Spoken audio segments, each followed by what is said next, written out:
The nearest star system may be close enough to name, but not close enough to reach. Alpha Centauri exposes the brutal limits of human speed, energy, survival, and time. Our fastest machines would crawl for thousands of years, while any crew would face radiation, silence, delay, and a destination that may be hostile to life. So, what does our closest star really reveal about the future of humanity today? We explore why interstellar travel is far harder than we ever imagined. Let's begin. Imagine the sun is a basketball. You place it right in the middle of Times Square, that massive, glowing orange sphere sitting on the pavement between the billboards and the pigeons and the tourists taking photos of everything. Now you ask the obvious question: where is the nearest star? Where is the closest other sun in the entire universe? Not across the street, not somewhere in Brooklyn, not even somewhere along the eastern seaboard. The nearest star would be another basketball sitting on the outskirts of Los Angeles. 2 basketballs, roughly 2,700 miles of empty, airless, freezing, pitch dark nothing between them. And that gap, that incomprehensible gulf, stretching from one coast of America to the other, represents the shortest distance between our sun and any other star in the known universe. That is our nearest neighbor. That is the best-case scenario. Let that reframe the night sky for you.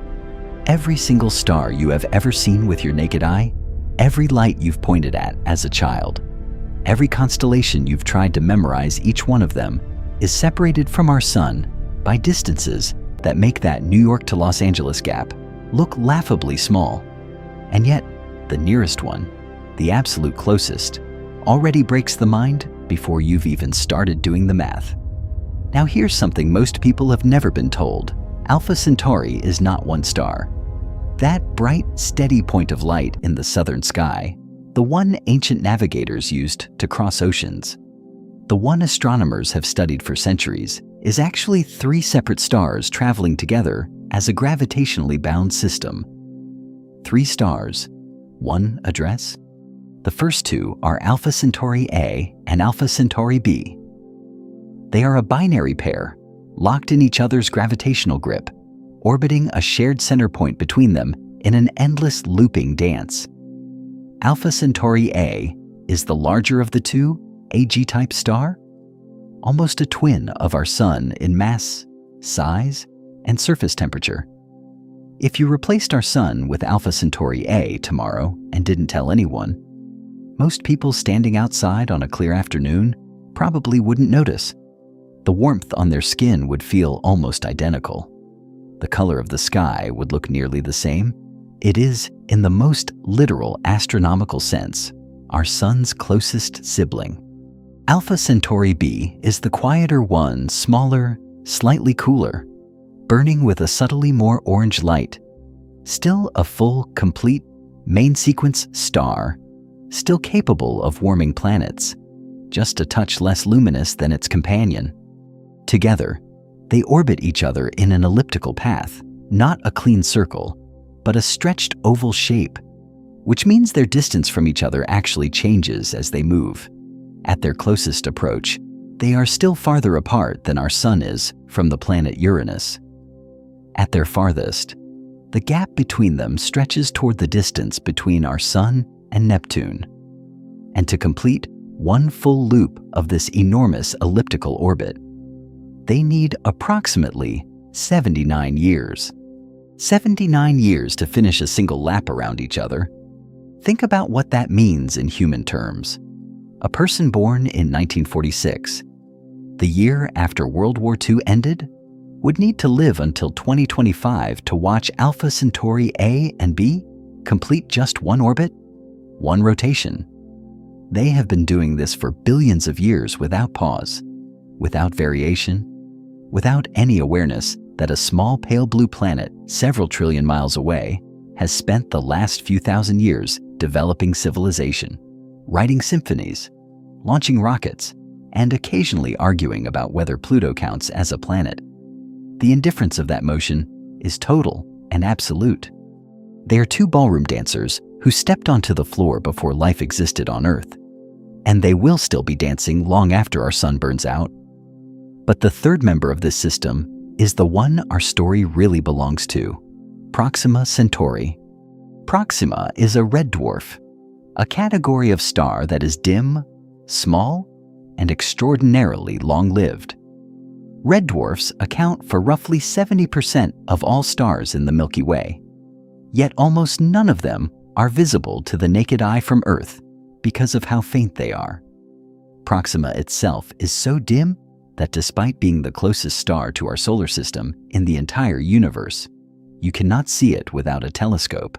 Standing outside on a clear night, you could stare directly at the patch of sky where Proxima sits and see absolutely nothing.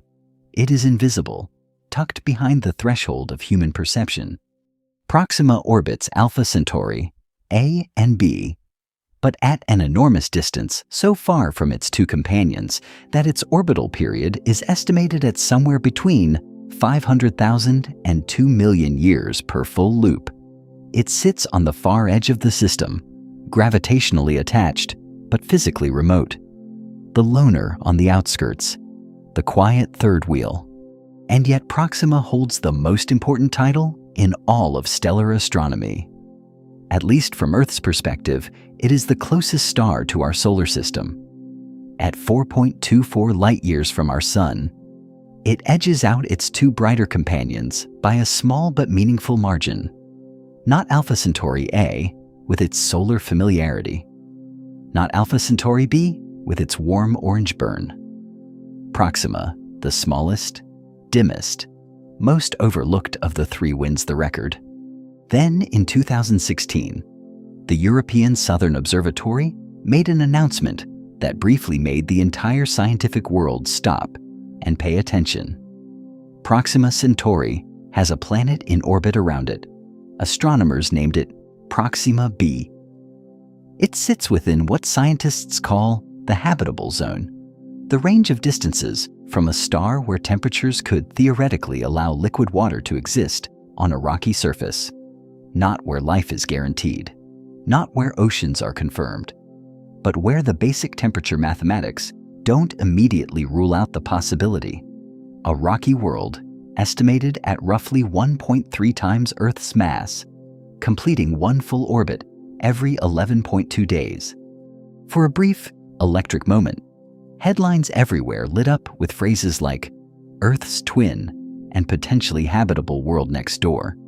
Scientists were considerably more measured in their excitement because the reality of what Proxima b is actually like involves details that no travel brochure would ever include. But that comes later. For now, 3 stars. A binary pair spinning their 79-year waltz. A dim red loner with a planet tucked into its habitable zone. The basketball in Los Angeles. Our nearest neighbor in a universe that stretches across 93 billion light-years of observable space in every direction. This is as good as it gets. This is the minimum distance, the closest possible destination. And it is already difficult to comprehend just from the basketball analogy alone. You just met the nearest neighbor. Now let's actually look at how far away they are. 4.24 light-years. Say it again. Slowly. 4.24 light-years. It sounds manageable, doesn't it? It sounds like something you could work with. Your brain accepts it, the way it accepts any moderate-sized number files. It's somewhere reasonable. Moves on. Maybe you picture a very long road trip. Maybe you picture a transatlantic flight that just takes a little longer than usual. Here is what 4.24 light-years actually means in units. Your body can understand it is approximately 42 trillion kilometers. Written out completely. That is a 42 followed by 12 zeros. 42,000 billion kilometers. A number so structurally incompatible with human intuition that even physicists don't try to feel it directly. They just acknowledge it, respect it, and reach for analogies. So let's reach for one. If you got into your car right now and drove at 100 kilometers per hour steady highway speed, no stops, no sleep, no fuel breaks, not a single pause in the entirety of human history toward Proxima Centauri, you would arrive in approximately 46 million years. Not 46 million hours, not 46 million days, 46 million years. Dinosaurs went extinct 66 million years ago. You would arrive with about 20 million years to spare before the asteroid hits. But by then, of course, every atom in your body would have long since returned to the cosmos. Still feels like an abstraction? Try this. Take our entire solar system, everything from the Sun out to the orbital edge of Neptune, a span of roughly 9 billion kilometers across, and shrink it down to the size of a single coin, a dime, sitting in your open palm.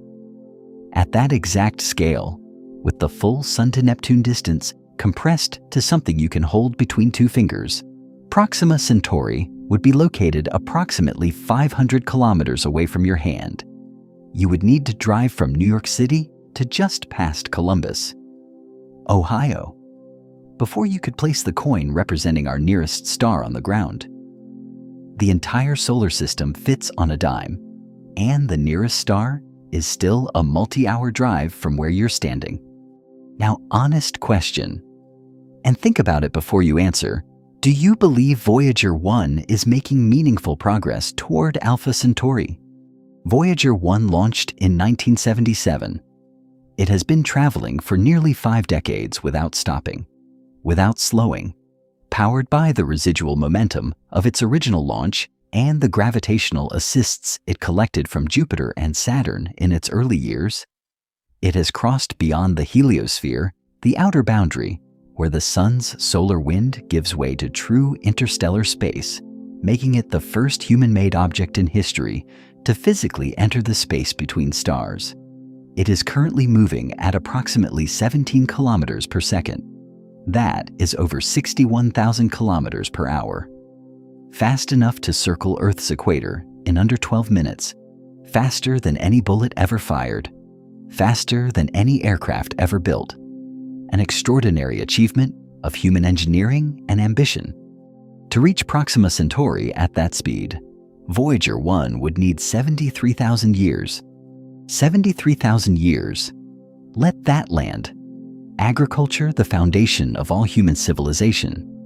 The shift that allowed us to build cities and develop writing and create science was invented approximately 12,000 years ago. The oldest cave paintings are around 45,000 years old, 73,000 years ago.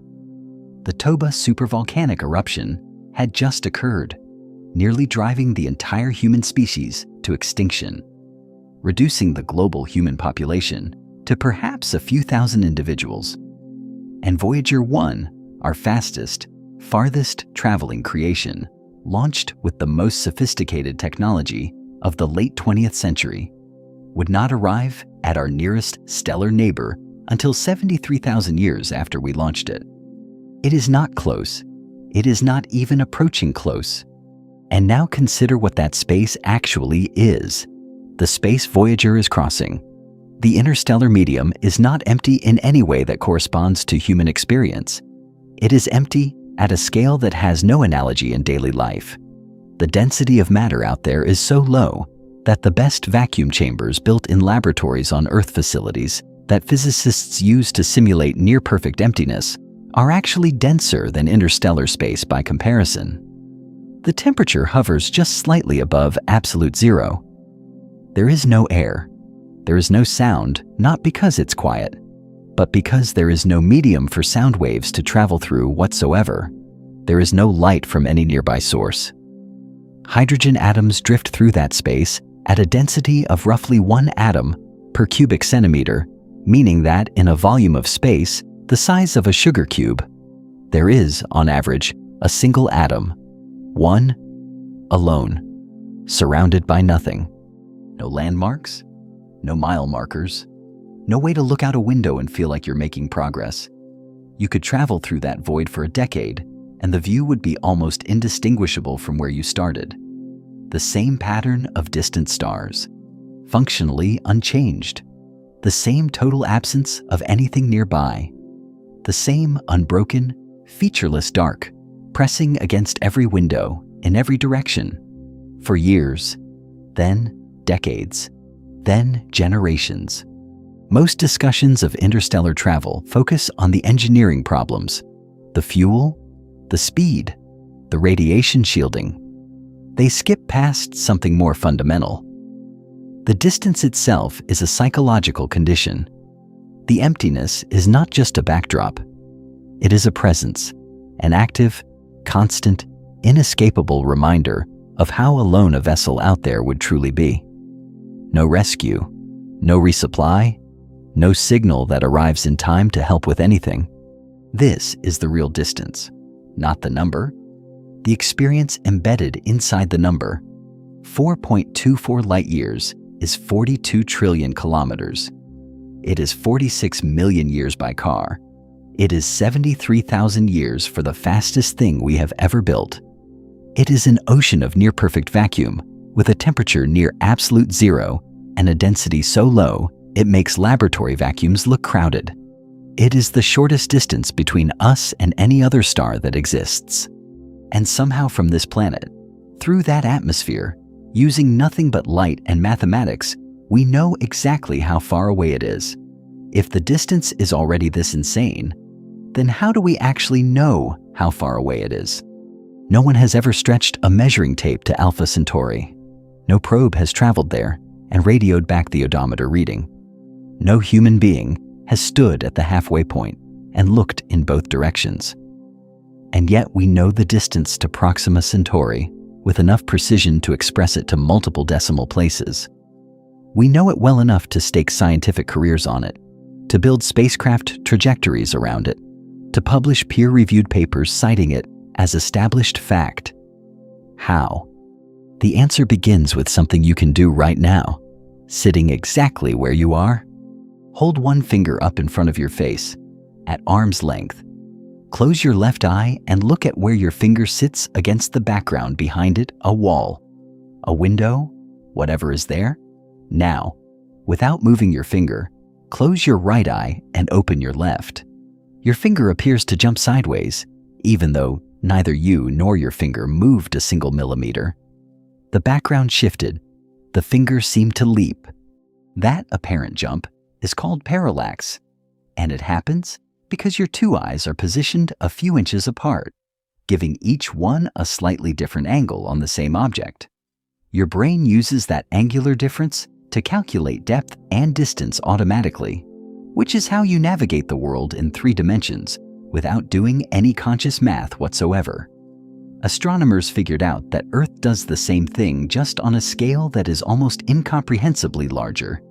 As Earth orbits the Sun, it moves from one side of its orbit to the other over the course of 6 months.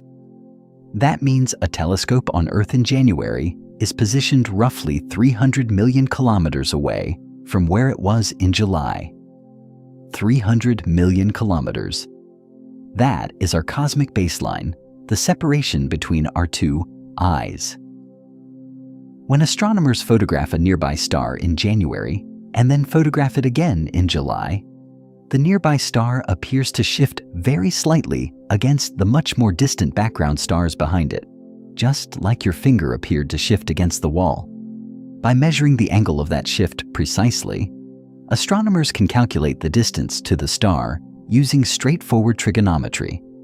The technique is called stellar parallax, and it was first successfully used in 1838 by the German astronomer Friedrich Bessel to measure the distance to a star called 61 Cygni. It was one of the most significant measurements in the history of science. For the first time, a human being had determined how far away a star actually was.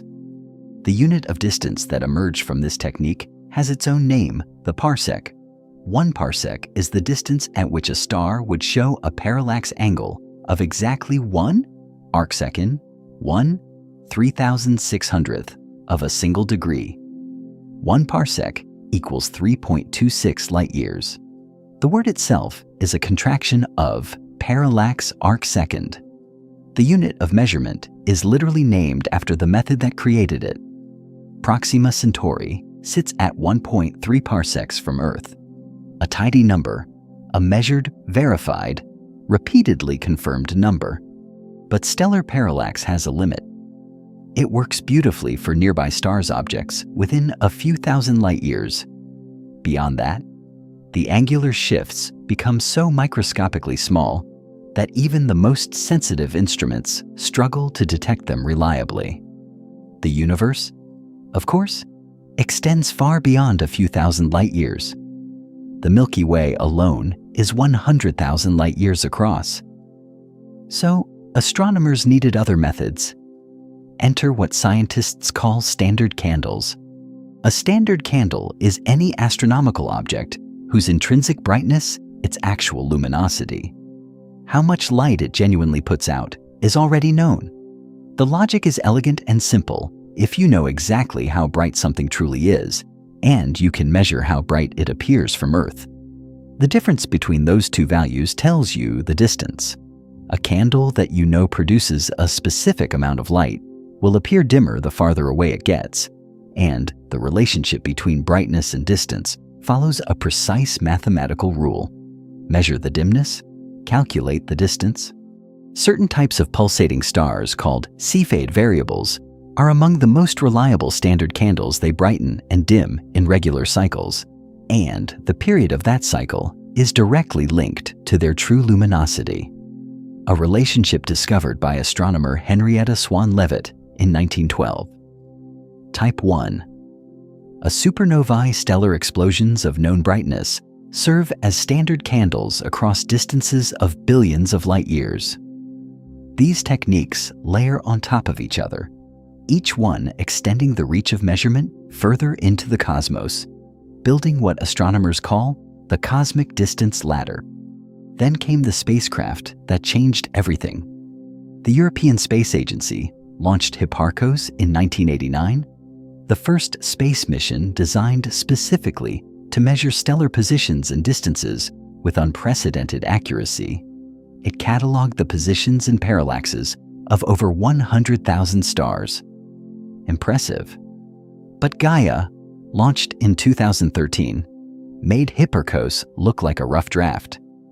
Gaia has mapped the positions, distances, and motions of over 1 billion stars in the Milky Way with an angular precision down to micro arcseconds, millionths of a single degree.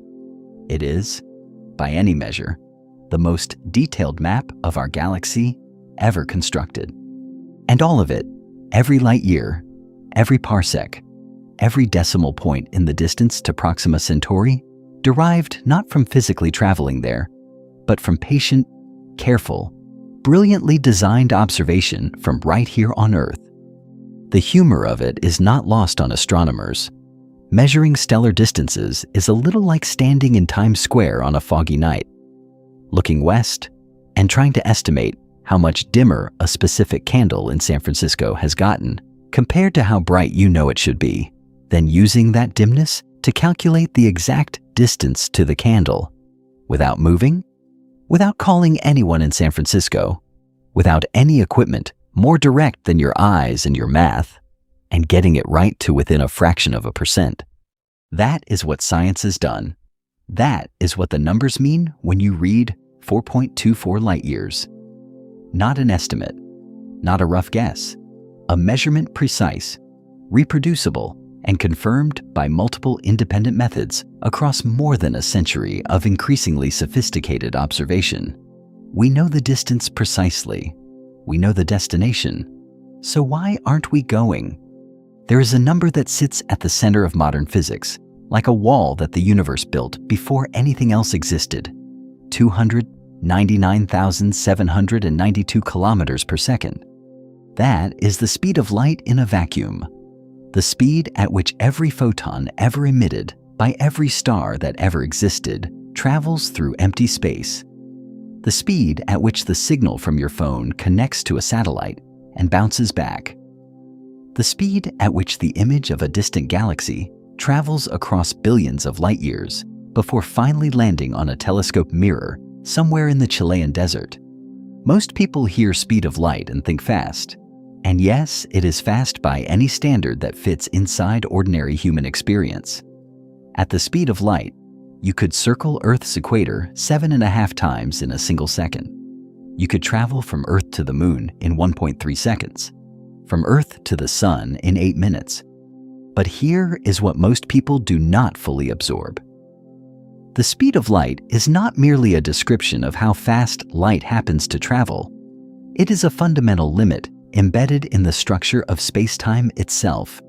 It is the universe's absolute maximum velocity, a hard ceiling on how fast any object, any signal, any piece of information can ever move. Not a technological limitation, not something future engineering will overcome. A law, a boundary condition of physical reality. And Einstein, in 1905, explained exactly why. In his special theory of relativity, Einstein demonstrated something that sounds almost like a paradox until you work through the mathematics. As an object accelerates and approaches the speed of light, its relativistic mass increases, not by a little, not by some manageable engineering factor. It increases without limit. As velocity climbs toward the speed of light, the mass climbs toward infinity, and because force equals mass times acceleration, accelerating an infinitely massive object requires infinite force, which demands infinite energy. The universe simply does not have infinite energy to offer any single object. The speed of light is therefore permanently, structurally, mathematically unreachable for anything with mass. Picture it this way. Imagine you are driving a car, and every single time you press the gas pedal to accelerate, the car itself becomes heavier, not by a little significantly heavier. Press the pedal again, heavier still. Every burst of acceleration adds mass, which makes the next burst of acceleration require more fuel, which adds more mass, which requires even more fuel. The faster you go, the heavier the car becomes, and the harder and eventually, the more impossible it becomes to accelerate further. You can never reach the speed limit because the very act of approaching it makes you heavier in a way that makes reaching it physically impossible. That is not a metaphor stretched for simplicity. That is, with appropriate scientific precision, what special relativity says happens.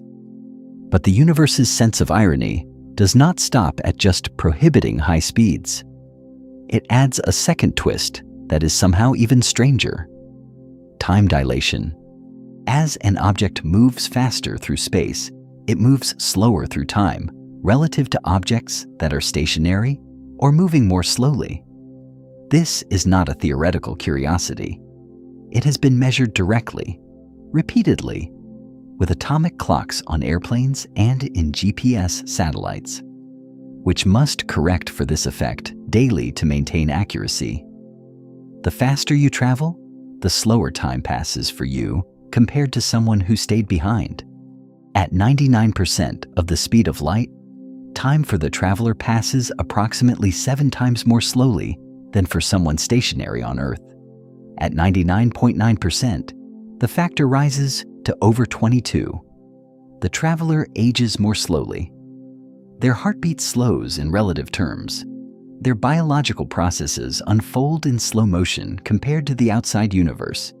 This sounds like an advantage, and in a narrow technical sense, it is.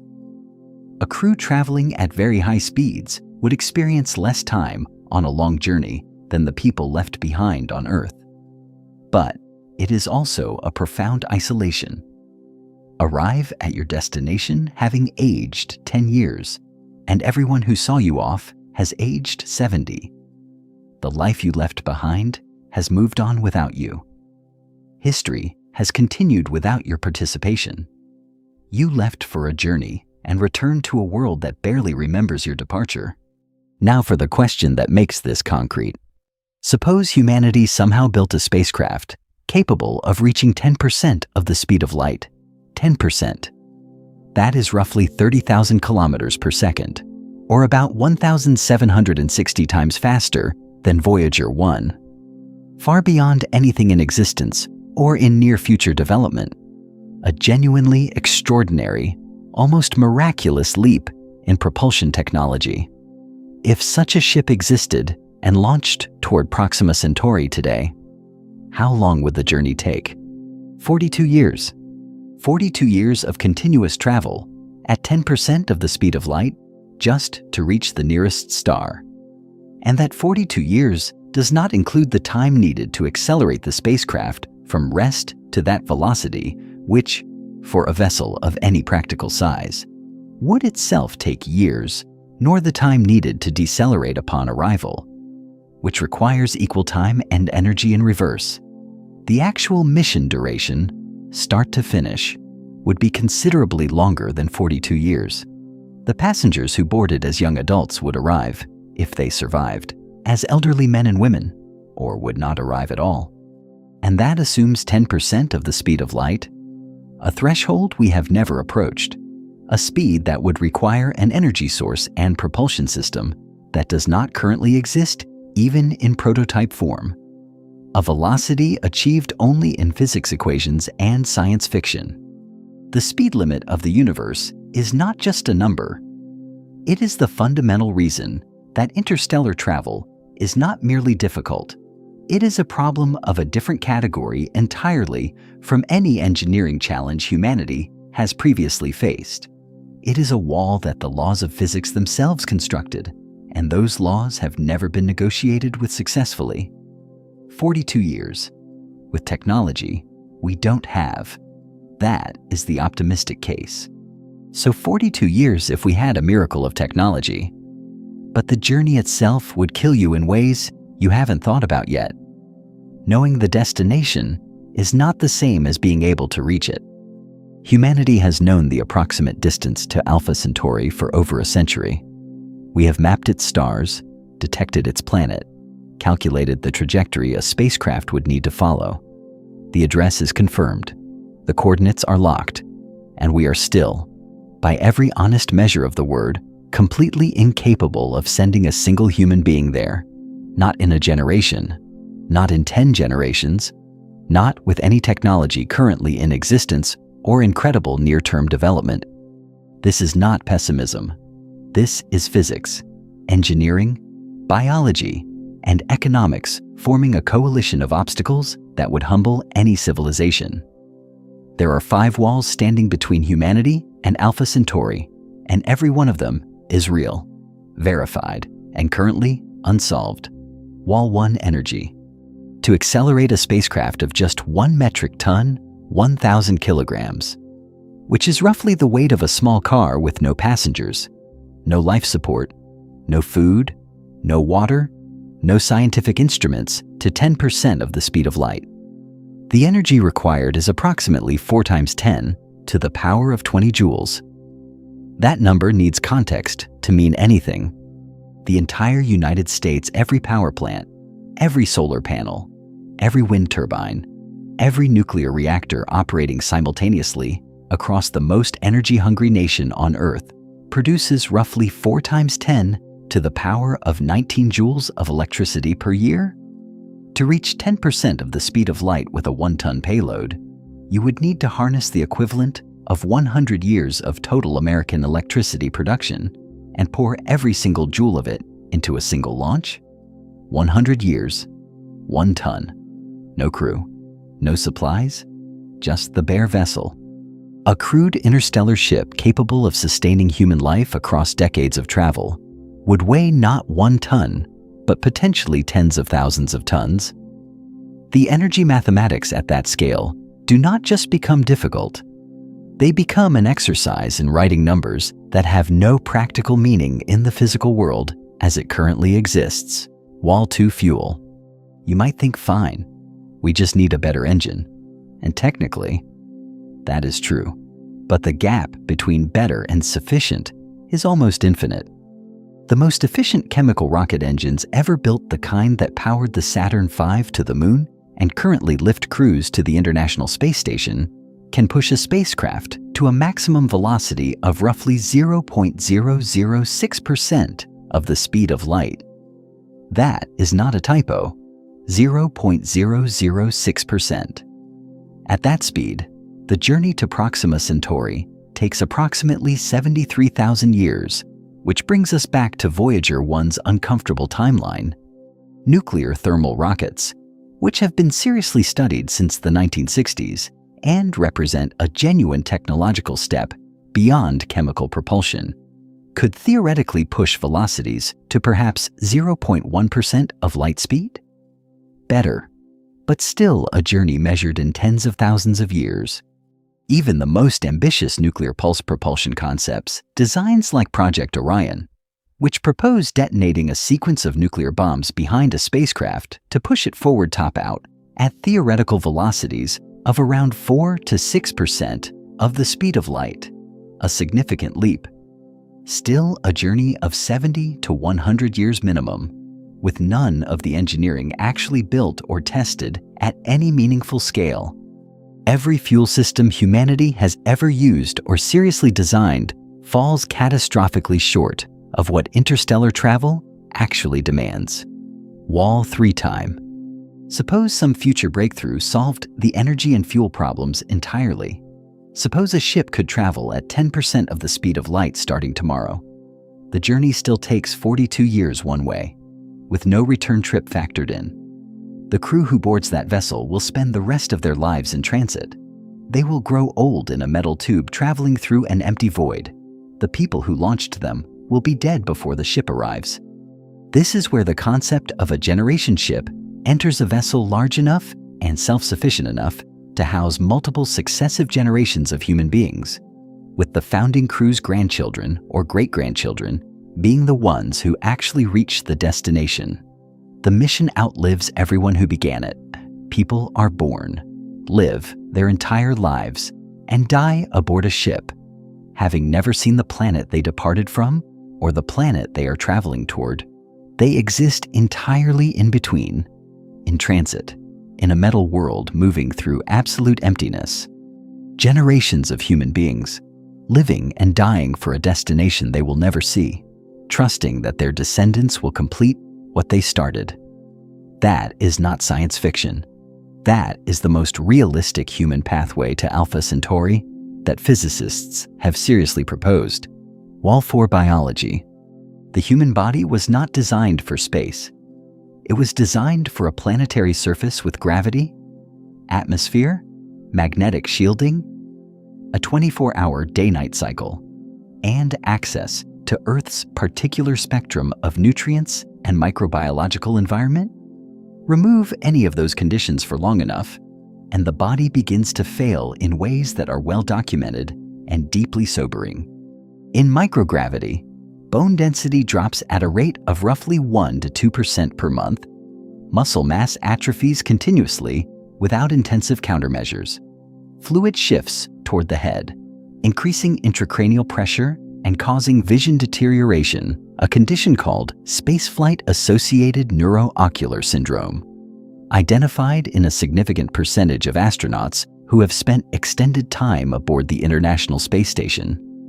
The cardiovascular system weakens. The immune system becomes dysregulated. Kidney stone risk increases substantially. These are the effects observed in astronauts on missions of 6 to 12 months in low Earth orbit, still relatively close to home, still within communication reach of medical experts on the ground. A 40-year journey through deep interstellar space, beyond any possibility of medical evacuation or real-time consultation, exposes a crew to all of these biological deterioration processes simultaneously across decades, with no rescue option and no margin for serious medical failure. And none of this accounts for the psychological dimension, which belongs to the next part of this story, and is darker than the biology. Wall 5, money and politics. Even if every technical problem were somehow solved, interstellar missions face a final obstacle that is entirely human in nature. No single government, corporation, or institution has ever successfully maintained unified funding and political commitment toward a single project across centuries. The United States' entire Apollo program, from President Kennedy's announcement to the final moon landing, spanned roughly 12 years. Major infrastructure projects, bridges, tunnels, dams regularly face funding crises, political reversals, and cancellation after decades of investment. Democratic governments change every 4 years. Corporate leadership turns over faster than that. Strategic priorities shift with every election cycle, every economic downturn, every geopolitical crisis. A crewed mission to Alpha Centauri, under any realistic scenario, requires sustained institutional commitment across not 12 years, not 50 years, but potentially several centuries.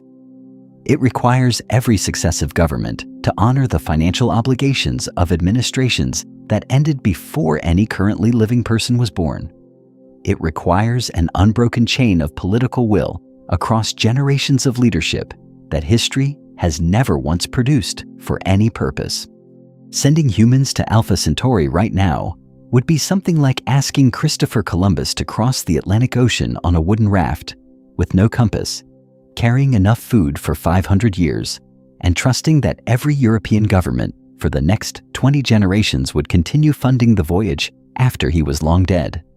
That is the situation. 5 walls, each one sufficient on its own to halt the mission entirely. Together, they constitute a barrier not of pessimism but of honest, sober reality, the kind that serious scientists and engineers acknowledge freely when the cameras are off. And here is the thing about walls: they tell you what you're working with. They define the actual shape of the problem. Because knowing exactly what stands between humanity and the stars is the only way to understand what it would genuinely take to overcome it. The technical walls might eventually fall. History is full of problems that seemed permanent until they weren't. But the journey itself, the experience of actually making that crossing, contains dangers that no engineering solution can fully address. Dangers that are quieter, slower, and in some ways more frightening than any wall of physics or money. Suppose we overcame all of it. The journey itself would be a living nightmare for reasons nobody has prepared you for. Forget the fuel problem for a moment.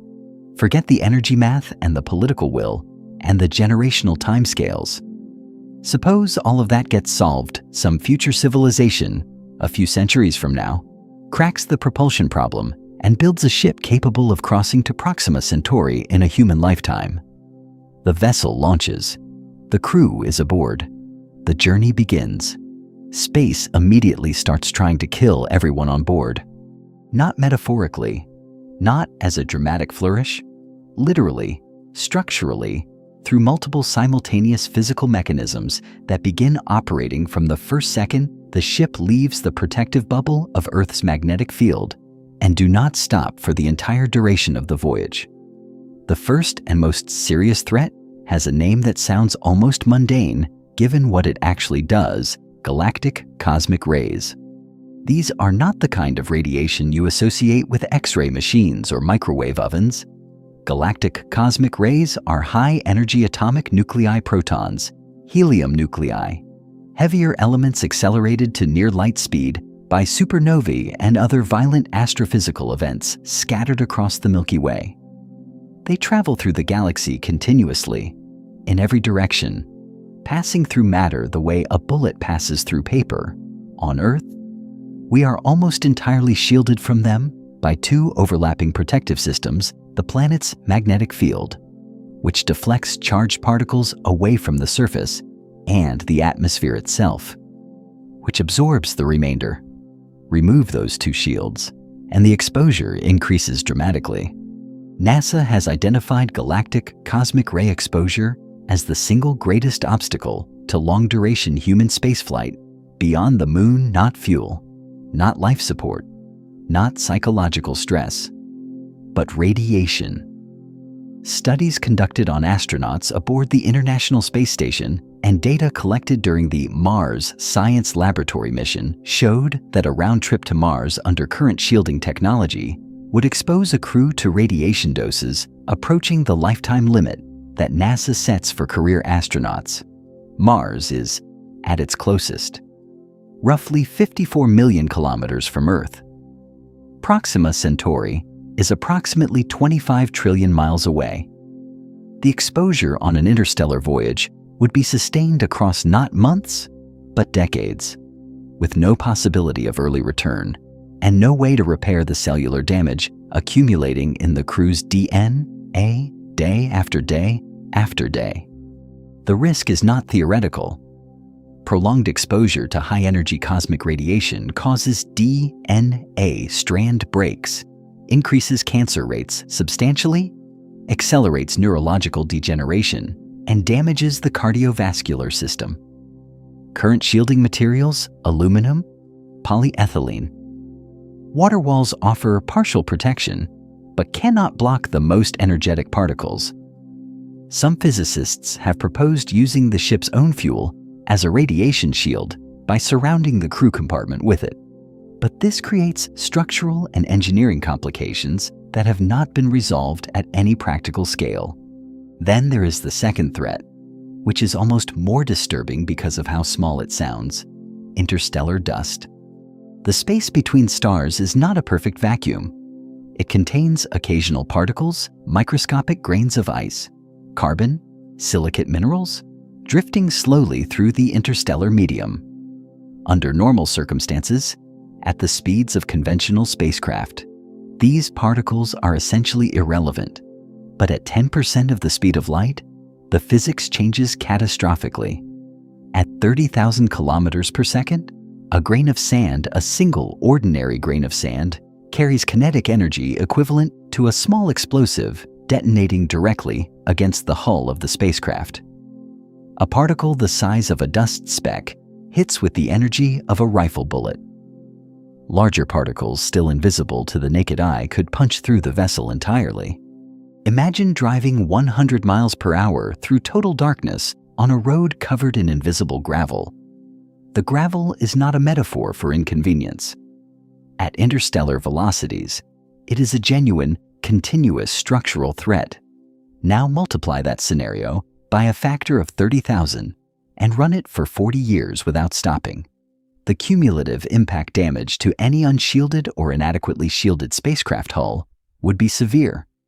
Engineers have proposed various solutions: electromagnetic deflection fields, sacrificial shielding layers at the front of the vessel, laser systems to vaporize incoming particles, but none have been tested at anything approaching real interstellar conditions. Beyond the external threats, the environment inside the ship creates its own category of problems. Interstellar space has a background temperature of approximately -270 degrees Celsius, a fraction above absolute zero. Once a spacecraft travels far enough from the sun, that solar radiation becomes negligible, which happens relatively quickly on an interstellar timescale. The hull of the vessel becomes a radiator, bleeding heat into the surrounding void. Without continuous artificial heat generation, internal temperatures would drop to lethal levels. The ship requires a sustained power source, not just for propulsion and life support, but simply to remain warm enough for human survival across the entire journey. Any failure in that system, mechanical, fuel-related, structural, in the middle of interstellar space, with no repair station within light years, means the crew freezes. And then there is the psychological dimension. Data from the International Space Station, the most extensive long-duration spaceflight program in human history, shows a consistent pattern after 6 to 12 months in space. Crew members experience measurable increases in depression, anxiety, cognitive disruption, and interpersonal conflict. Sleep quality deteriorates, decision-making slows, emotional regulation becomes more difficult. These effects emerge on a station that orbits just 400 kilometers above Earth, with live two-way communication available at essentially real time, with resupply missions arriving regularly, with the option of emergency return to the surface within hours if a psychological crisis becomes acute. A 40-year journey to Proxima Centauri removes every single one of those safety valves. There is no resupply. There is no emergency return. Communication with Earth, as the next part of this story will show, becomes something that bears no resemblance to what we currently understand the word to mean. The crew is, in the most complete sense of the phrase, on their own for years, then decades, in a vessel they cannot leave, surrounded by colleagues they cannot escape, traveling through an environment that is trying to kill them by multiple methods simultaneously. So here is the question that cuts past all the engineering discussion and lands somewhere more personal.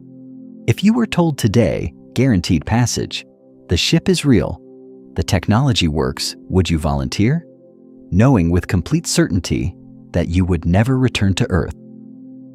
Not as a theoretical exercise, not as a thought experiment, as an actual choice, with your actual life on the line. Your family stays, your friends stay, the planet you grew up on, every place you have ever been, every person you have ever loved stays. You go, you do not come back. Most people, when they sit with that question honestly rather than answering it quickly, find the answer is considerably more complicated than their first instinct suggested. But suppose you went anyway and survived. You still wouldn't be able to call home the way you're imagining. There is a detail about interstellar travel that almost never gets the weight it deserves, because it sounds at first like a minor inconvenience, rather than the profound existential condition it actually is. Radio signals travel at the speed of light. All electromagnetic communication radio, television, internet data, laser signals, every method of transmitting information across space that humanity has ever devised or theorized moves at exactly 299,792 kilometers per second. No faster. The speed of light is not just the speed limit for physical objects, it is the speed limit for information itself. Proxima Centauri sits 4.24 light-years from Earth. This means that a signal sent from a spacecraft at Proxima takes 4.24 years to reach Earth, not 4.24 hours, not 4.24 days, 4.24 years. That is how long the light, and therefore any radio transmission, any message, any data packet sent home, takes to cross the distance between the star and our planet. The crew of an interstellar vessel arriving at Proxima Centauri sends a transmission back to Earth. We have arrived. We are safe. Mission proceeding. That message travels for 4.24 years before anyone on Earth receives it. Mission Control reads it, erupts in celebration, composes a reply, confirmed arrival, proceed with survey. That reply travels for another 4.24 years before reaching the crew. A single exchange of two messages takes 8.48 years to complete. Not because of any technological failure, not because of any engineering limitation that future science could remove, because of physics. Because of the finite speed of light and the fixed distance between 2 points in space. Think about what that means in human terms. Imagine writing a letter to someone you love, a partner, a parent, a close friend, and knowing with mathematical certainty that your letter will take 4 years to arrive. Their reply will take 4 years to return. Every conversation you have with them will be separated by a gap of 8 years from question to answer. If something goes wrong on your end, a crisis, a medical emergency, a decision that needs guidance by the time Earth receives your distress signal and sends a response, 8 years will have passed. Whatever was wrong will have long since resolved itself, one way or another, without any input from anyone outside the ship. And the information flowing in the other direction is equally disorienting. Any news the crew receives from Earth describes events that happened 4 years before the message was received. If a crew member's child was born just before departure, and the crew arrives at Proxima after 42 years of travel, the last news they received about their child described events from when that child was 38 years old. They have been receiving slow-motion dispatches from a life they cannot participate in, a family that has continued without them, a world that has changed in ways they can only piece together from messages that are always years out of date. By the time any interstellar crew reaches Proxima Centauri, everyone who watched the launch parents, siblings, childhood friends, the journalists who covered the departure, the engineers who built the ship will have aged dramatically or died. The world they departed from will have had nearly 50 years of history without them. Wars may have ended or started. Technologies may have transformed beyond recognition. Political systems may have collapsed and rebuilt. The crew will know about some of this through the steady trickle of delayed transmissions received during the journey, but they will know it the way you know history from a textbook. Not lived, not felt, already finished. The isolation is not merely physical. It is temporal. They are cut off not just from place, but from time, from the present tense of the civilization that created them. And there is no backup. On Earth, every consequential decision has layers of support structure beneath it. A surgeon facing a difficult case can consult colleagues.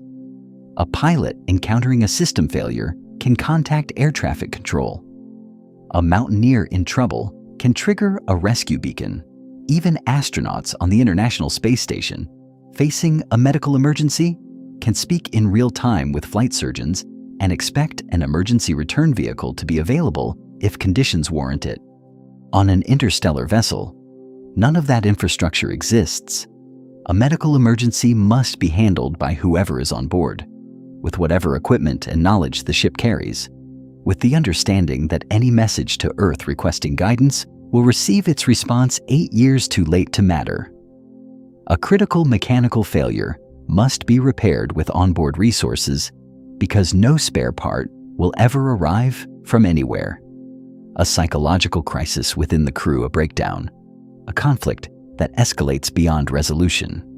A loss of shared purpose must be managed internally because no outside authority can intervene in any useful time frame. Every decision is final. Every problem is local. Every crisis is entirely the crew's to solve or to suffer. This, incidentally, is why the concept of a tech support hotline for an interstellar spacecraft is perhaps the most absurd thought experiment in engineering history. Imagine an operator patiently asking, "Have you tried turning it off and back on again?" The crew's reply, sent immediately, arrives in 4.24 years.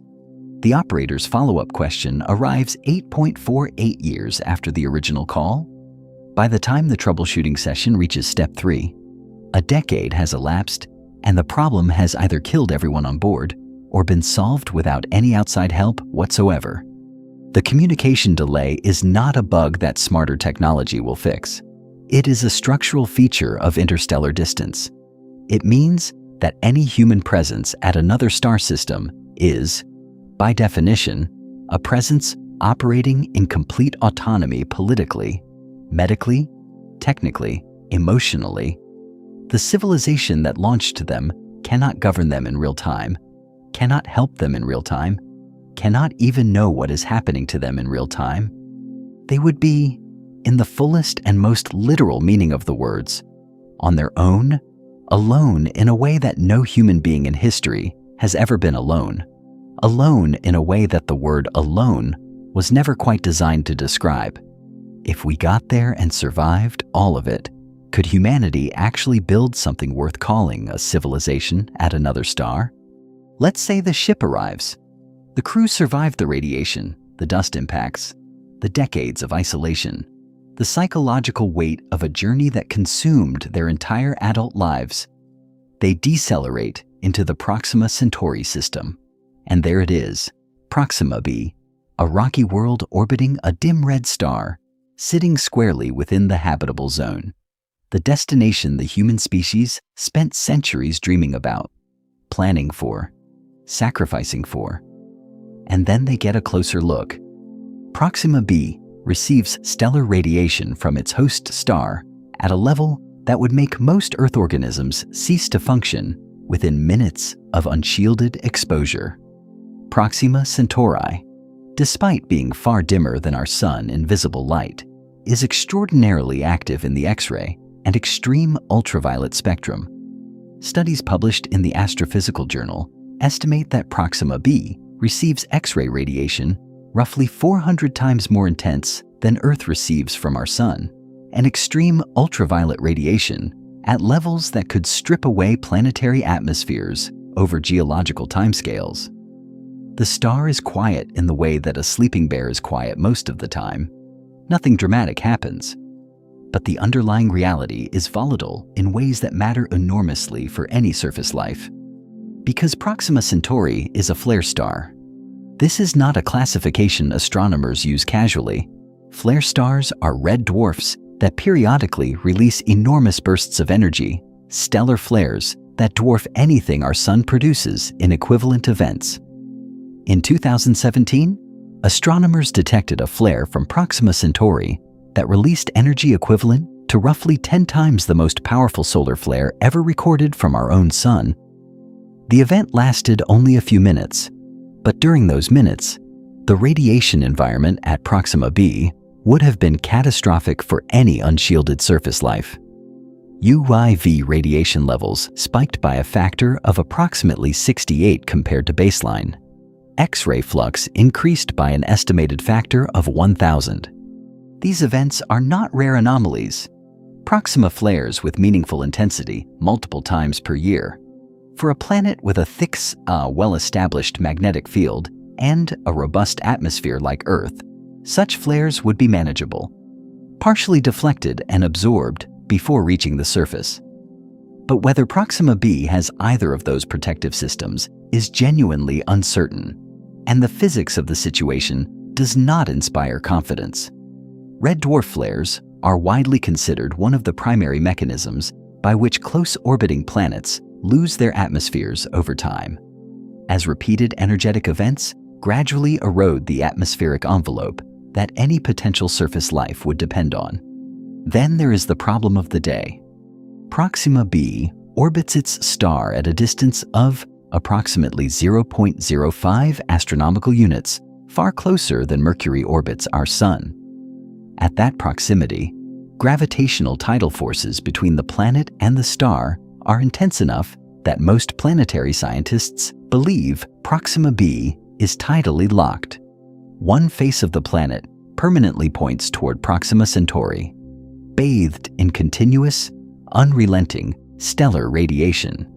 The opposite face points permanently away into the perpetual dark of interstellar space, frozen, unlit, a hemisphere that has never experienced sunrise in the entire history of the planet. There is no morning on Proxima b, no afternoon, no evening, no night that gives way to dawn. One side burns under a star that never moves. The other side freezes in a darkness that never ends. Between them, a narrow band of twilight, the terminator zone, where temperatures might be more moderate, where liquid water might theoretically persist, where the conditions for surface habitation are the least immediately lethal. A world of perpetual dawn, wrapping around a planet in a thin ring, with hell on one side and absolute cold on the other.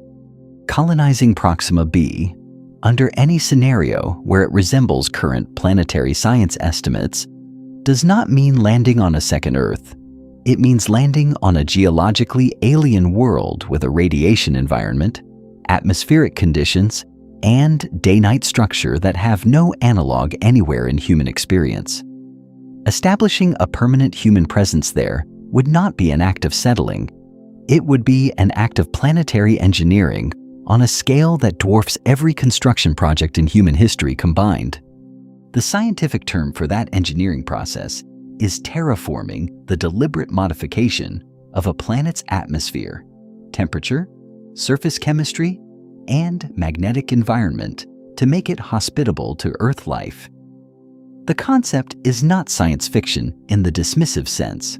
Serious planetary scientists at institutions including NASA's Goddard Space Flight Center and research universities around the world have published peer-reviewed work on terraforming theory, exploring what physical processes would be required and on what timescales they might operate. The timescales are not encouraging. Modeling suggests that terraforming a planet like Mars, which has a thin atmosphere, no active magnetic field, and receives considerably less solar radiation than Earth would take somewhere between 1,000 and 100,000 years, depending on the methods employed and the technological capabilities applied. Proxima b presents challenges of equal or greater magnitude. The radiation environment would need to be managed through an artificial magnetic field or atmospheric shielding. The atmospheric composition would need to be built from scratch or radically altered, and the tidal locking problem cannot be engineered away. It is a gravitational condition that no foreseeable technology can reverse. 5,000 years is arguably an optimistic estimate for making Proxima b genuinely livable by human standards. So here is the question that sits underneath all of this, and it is worth holding honestly rather than answering reflexively. If colonizing Proxima b takes 5,000 years of sustained, coordinated planetary engineering requiring continuous commitment across 200 or more human generations, each one inheriting a project they did not choose to start and will not live to see completed. Do you genuinely believe human civilization could maintain that commitment without interruption? Consider the longest continuously operating institutions in human history. The Catholic Church has existed for roughly 2,000 years, though it has changed dramatically across that time. The British Parliament has operated in some form for approximately 800 years. No democratic government, no corporation, no scientific institution, no political alliance in recorded history has maintained a single, unaltered strategic objective across 5,000 years. Empires rose and collapsed. Languages died. Religions transformed beyond recognition or disappeared entirely. 5,000 years ago, the pyramids of Giza were being constructed. Everything that has existed since then, every civilization, every empire, every scientific tradition has either ended or transformed beyond recognition. And we are talking about maintaining not just institutional memory, but active, resource-intensive planetary engineering operations across that entire span. The dream of a second home for humanity is real and worth pursuing. The nightmare hiding inside that dream is the question of whether humanity, as currently constituted, has the civilizational continuity to see anything through on a 5,000-year timeline. But instead of waiting 5,000 years or sending people to near certain death, there is a real project being built right now, today, aimed directly at Alpha Centauri. In April 2016, a press conference in New York City drew an unusual crowd. Physicists, astronomers, technology investors, and journalists gathered to hear an announcement from a Russian-American billionaire named Yuri Milner and a man who needed no introduction. Stephen Hawking? What they announced was not a government program, not a NASA initiative, not a decades-long bureaucratic undertaking. It was something more unexpected, a privately funded, scientifically serious attempt to send a spacecraft to Alpha Centauri within a generation. The project was called Breakthrough Starshot. The concept at its core is elegant to the point of seeming almost playful, until you examine the physics and realize it is the most credible interstellar proposal ever seriously funded. Instead of sending a large crewed vessel across 4.24 light-years, an endeavor requiring energy and technology centuries beyond current capability, Breakthrough Starshot proposes sending something almost impossibly small. A starship, a fully functional spacecraft, roughly the size and weight of a postage stamp, carrying miniaturized cameras, communication equipment, navigation systems, and power sources, all embedded in a few grams of engineered material. The propulsion system is not a chemical rocket or a nuclear engine. It is light itself, a ground-based laser array, an enormous installation of individually modest lasers combined into a single coherent beam of approximately 100 gigawatts of power would fire at a light sail attached to the starship. The sail, made of an ultra-thin, reflective material measured in nanometers of thickness. would catch that beam and be accelerated by the radiation pressure of the photons striking it. Over a period of minutes, the starship would accelerate to approximately 20% of the speed of light. 20%, not 10%, which we discussed as the optimistic engineering benchmark in an earlier part of this story. 20% of the speed of light, roughly 60,000 kilometers per second. At that velocity, the travel time to Alpha Centauri drops to approximately 20 years. 20 years to the nearest star, not 73,000. A time frame within a single human lifetime. A mission where the people who launched it could potentially still be alive to receive the data it sends back. The engineering challenges are, of course, formidable. 100 gigawatts of laser power is an output comparable to the total electricity generation capacity of a small nation.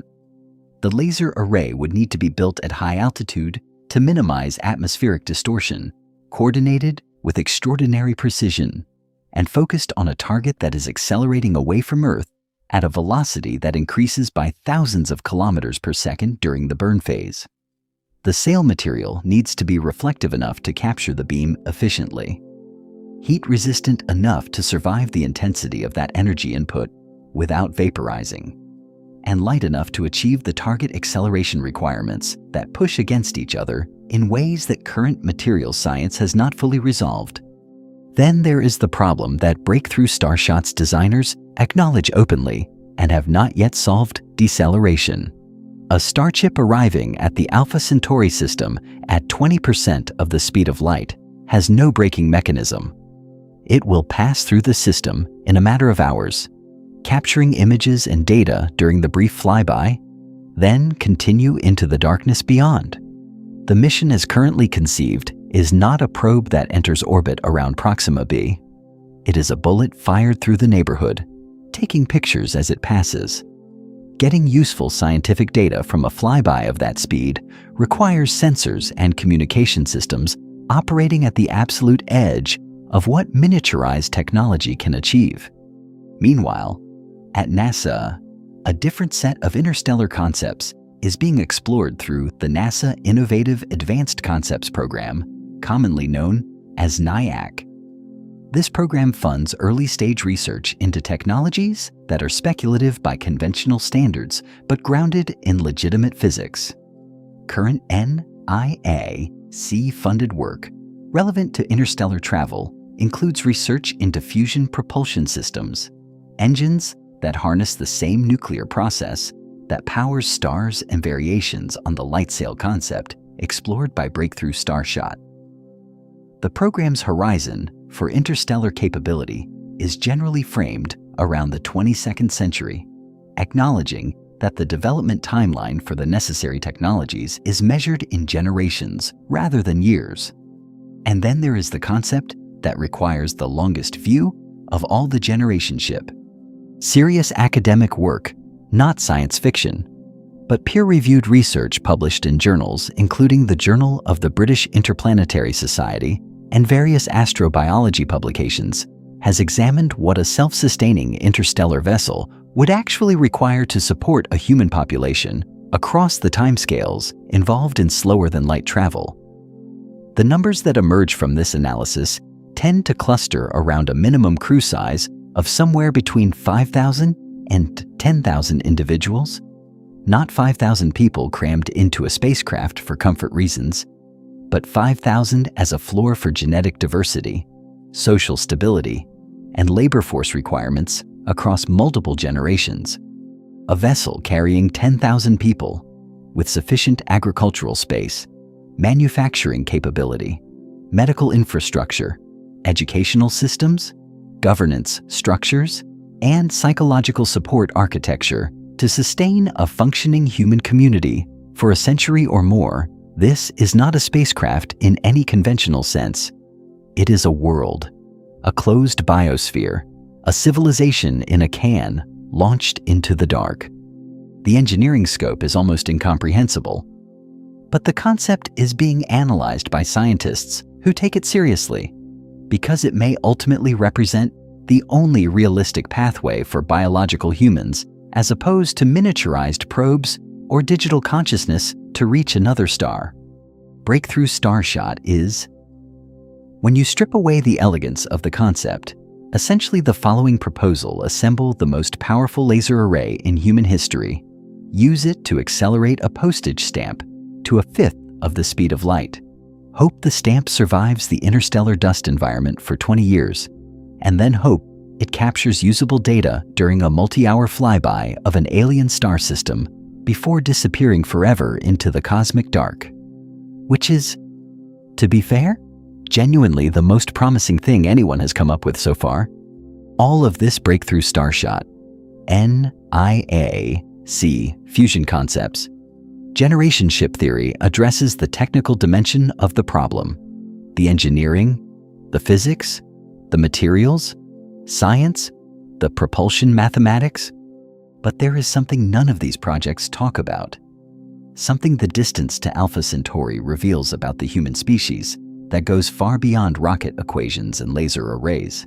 Something that sits underneath all the technical discussion, like a question nobody in a press conference has quite had the nerve to ask directly.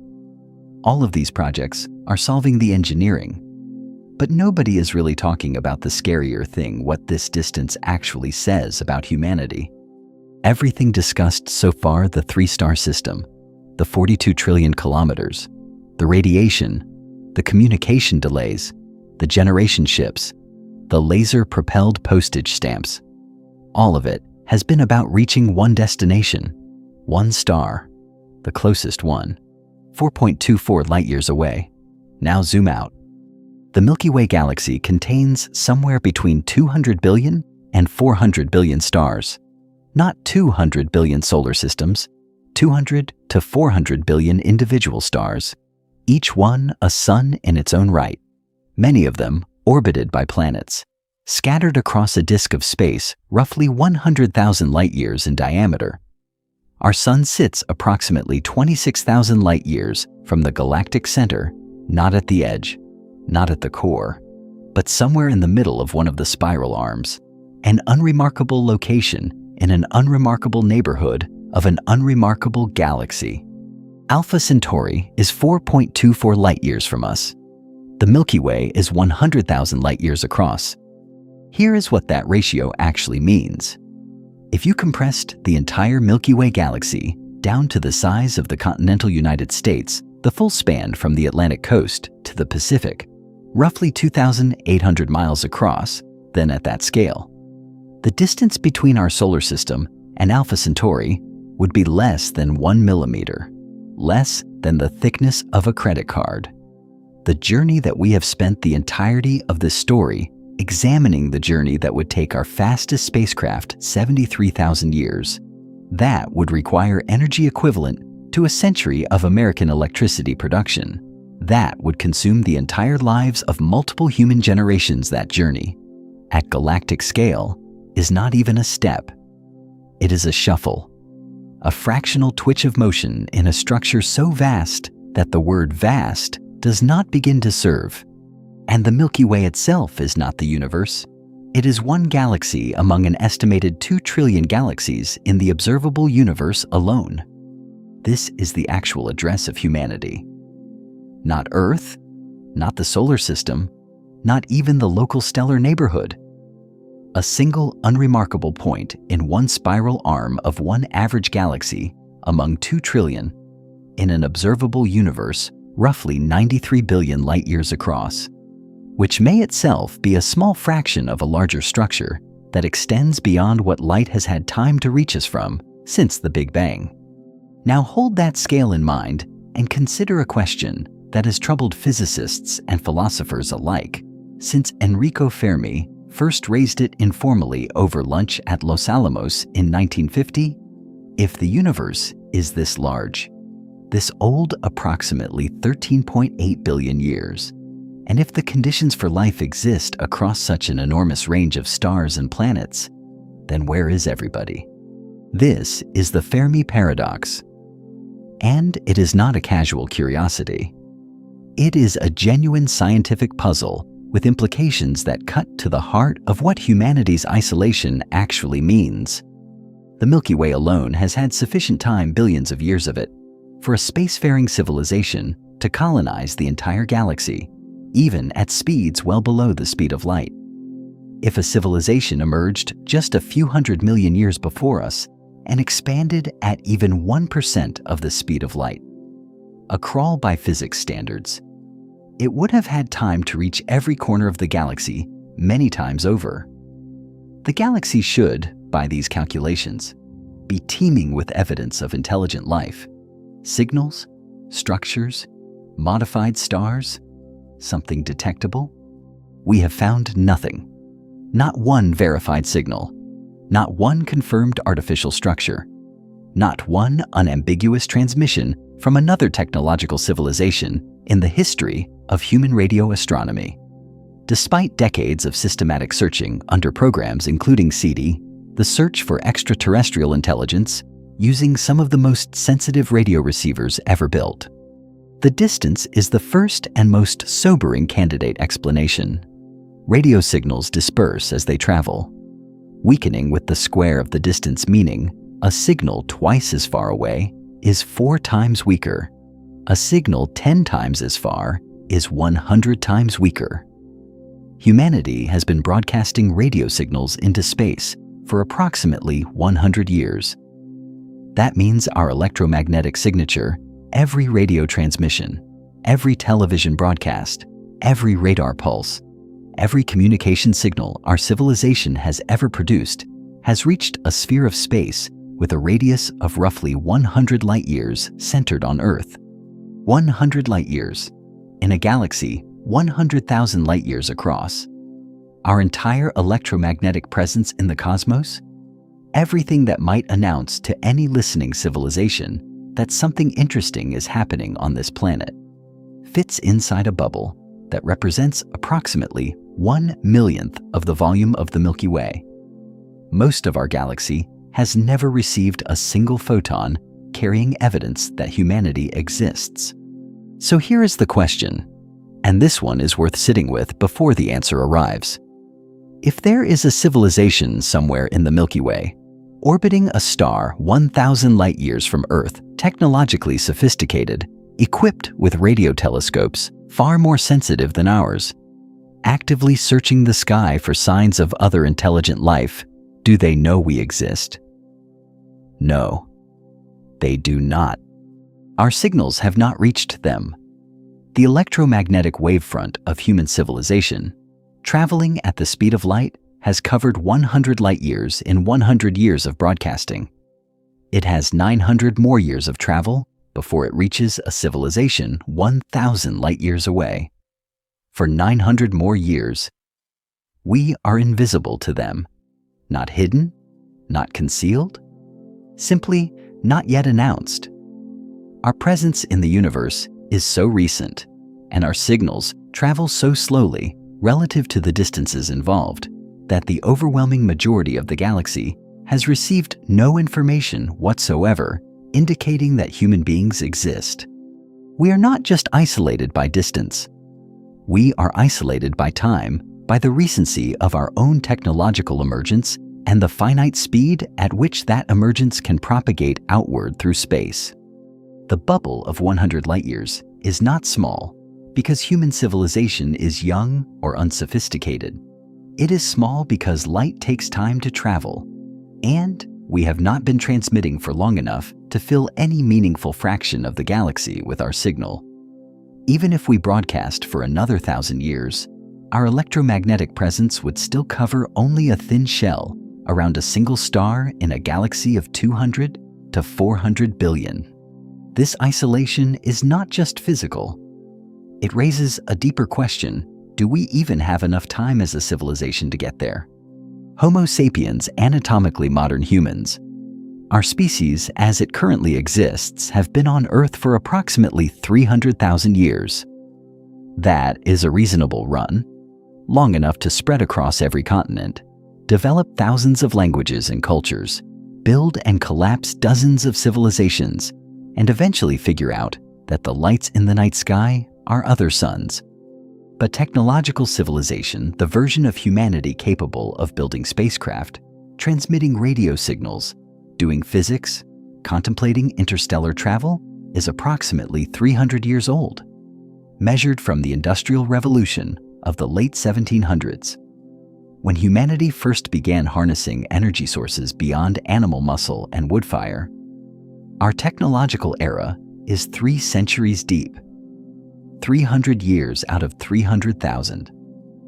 0.1% of the total time our species has existed. We are, by any honest accounting, extraordinarily new at this. Now consider the journey to Alpha Centauri under the most realistic near-future scenarios, not breakthrough Starshot's postage stamp flyby, but an actual crewed mission, or even a serious robotic mission with deceleration capability and meaningful science return, without a physics breakthrough that current theory does not suggest is coming without warp drives or wormholes or some currently unknown mechanism for circumventing the light speed limit. The travel time for any mission carrying significant mass falls somewhere between 1,000 and 5,000 years, depending on the propulsion technology eventually developed. 1,000 years, minimum. The question that follows is not engineering, it is historical. Has any human institution, any civilization, any organized collective project ever maintained coherent, continuous, resource-intensive commitment to a single specific goal across 1,000 years? The answer, when you examine the historical record without romanticism, is no. The Roman Empire, at its height, the most powerful and organized political entity the Western world had ever produced, lasted in its Western form for approximately 500 years before collapse.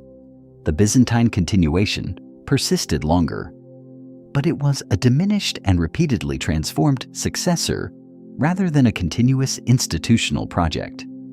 The Catholic Church has maintained organizational continuity for roughly 2,000 years, the closest thing to a counterexample available, but its goals, theology, political structure, and territorial reach have transformed so dramatically across that time that calling it a single continuous project with a single unchanged objective misrepresents what actually happened. The Tang dynasty lasted less than 300 years.